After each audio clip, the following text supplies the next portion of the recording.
그동안 많은 논란과 논의가 있던 투자계약증권의 일반 공모를 위한 최초의 증권신고서가 제출되었습니다. 투게더아트라는 투자권입니다. 투자계약증권이란 용어가 익숙하지 않으신 분들이 많이 계실 겁니다. 하지만 조각투자라는 말은 많이 들어보셨을 겁니다. 복잡한 문제이기는 합니다만 그냥 조각투자가 바로 투자계약증권이라고 생각하셔도 크게 틀리지 않습니다. 갑자기 왜 이런 조각투자가 투자계에 부상하게 된 것일까요? 지금껏 투자라고 하면 세 가지만 알고 있었습니다. 증권, 채권 그리고 파생상품이지요. 그런데 자본시장법에서는 이 가지 이외에도 다른 종류의 투자상품을 예정해두고 있습니다. 그 중에 하나가 바로 이 투자계약증권입니다. 법적으로 무엇이 투자상품인지에 대해서는 많은 논의가 있습니다. 판례나 학설에서 이야기하고 있는 정의도 매우 복잡합니다. 법 전문가를 위해서라면 모르겠습니다만 일반인으로서는 그 정도로 깊이 알 필요는 없다고 봅니다. 자기가 아닌 타인이 사업을 수행하고 그 사업에 자기의 자금을 투입한 후 그 사업의 성과에 따라 금전을 지급받기로 하는 계약으로서 지분증권이나 채무증권 혹은 파생상품에 해당하지 않는 것이 있다면 일단 투자계약증권에 해당할 수 있습니다. 그러나 이런 정의만으로는 단순히 동업계약을 하는 경우나 사업에 투자하는 계약과 투자계약증권이 잘 구별되지 않습니다. 여기서 고려해야 할 것이 전매 가능성입니다. 전매 가능성이란 그 계약을 자신의 의지로 다른 사람에게 매각할 수 있고 이를 매수한 사람이 다시 또 이를 매각할 수 있는 상태를 의미합니다. 자본시장법에서 증권이냐 아니냐를 보는 핵심은 이 전매 가능성 문제입니다. 전매가 된다는 것은 시장을 형성한다는 것인데 자본시장법이 보호하고자 하는 것이 바로 이 시장이기 때문입니다. 자본시장법 상의 투자상품에 해당하는 증권이나 계약에 대해 전매 가능성이 인정되면 법은 증권신고서를 제출해야 된다고 의무지우고 있습니다. 자본시장법상 전매 가능성의 판단 문제는 상당히 복잡합니다. 법에도 규정이 있고 시행령에도 규정이 있으며 그 하위 규범인 증권의 발행 및 공시 등에 관한 규정에서도 여러 요건을 두고 있습니다. 다만 그 내용은 간단히 소개해드리기에 너무 복잡합니다. 법을 전공하는 분이 아니면서 이 영상을 보시는 분이라면 그냥 두 가지만 생각하시면 됩니다. 6개월 이내 50인 이상에게 전전양도 될 수 있다면 전매 가능성이 있다고 본다는 원칙입니다. 법령이나 규정에서 길고 복잡하게 내용을 두고 있는 것은 어떤 경우가 이와 같이 6개월 내에 50인 이상에게 전전 매매될 수 있는 경우인지를 보다 명확히 하고자 하는 노력입니다. 핵심은 다시 증권신고서 문제로 돌아갑니다. 앞에서도 말했다시피 자본시장법의 절대 원칙은 투자상품의 전매 가능성이 있으면 증권신고서를 내라는 것입니다. 증권신고서는 투자자들이 투자상품의 내용을 이해하고 특히 그 위험 요소에 대하여 잘 알 수 있도록 하기 위하여 고안된 장치입니다.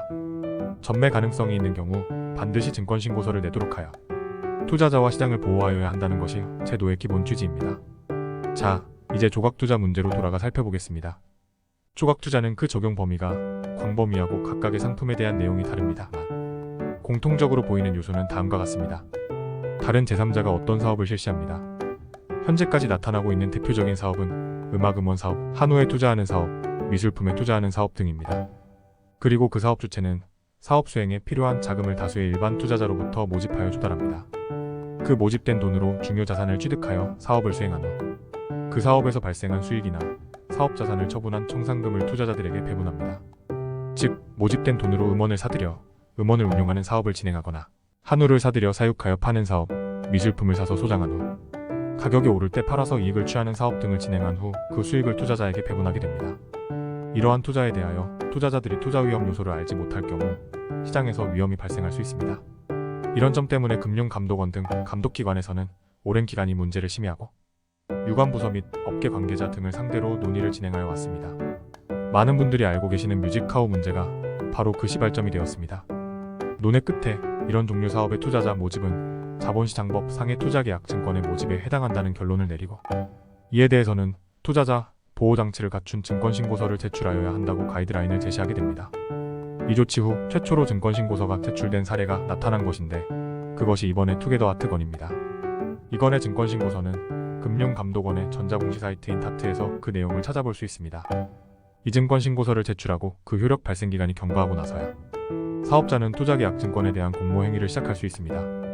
이 증권신고서는 이제껏 시장에 없던 완전히 새로운 유형의 증권에 대한 것입니다.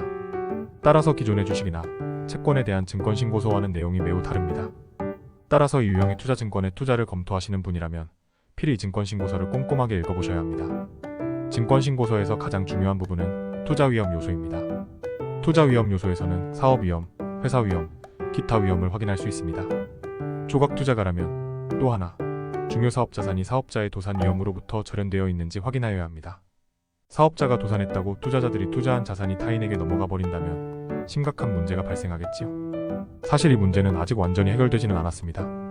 완전 절연이 되고 있지는 않은 것이지요. 다만 자산을 신탁 보관하는 등 초창기에 비하여 많은 보호 조치가 강화되기는 하였습니다. 이런 유형의 조각 투자가 앞으로 어떻게 발전할 것인지는 예측하기 힘듭니다. 투자자 보호 조치도 아직은 완벽하지 않습니다. 그러나 일단은 당분간 수요가 어느 정도 늘어날 것으로는 보입니다.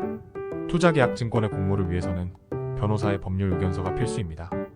그러나 신제도가 새로 등장하는 시점에서 법률 의견이 법적 위험을 완벽히 커버하기는 어렵습니다. 당분간은 감독 당국이 강하게 관리할 것으로 보이므로 자산의 건전성이 문제가 되지 않을 것으로 보입니다. 그래도 이 종류의 투자를 하신다면 증권신고서를 꼼꼼히 읽어 위험 요소를 체크하시기 바랍니다.